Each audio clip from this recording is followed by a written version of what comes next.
How to change keyboard layout on iPhone. Hey everyone, welcome back to the channel. If you are new here, don't forget to hit the subscribe button and turn on the notification bell to not miss any updates.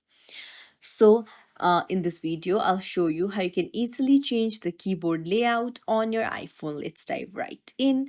Open up your settings app and then go to General, scroll down and then go to Keyboard. Now go to Keyboards, choose the language that you want to change the keyboard layout for. I'll choose English, and right there you can see keyboard layout option. Currently it is set to the default option. Now you can change it to any one of your wish. So you can just tap on it and tick on it to change the desired keyboard layout. If you found this tutorial helpful, don't forget to like and subscribe to our channel for more tips and tricks. Thank you for watching.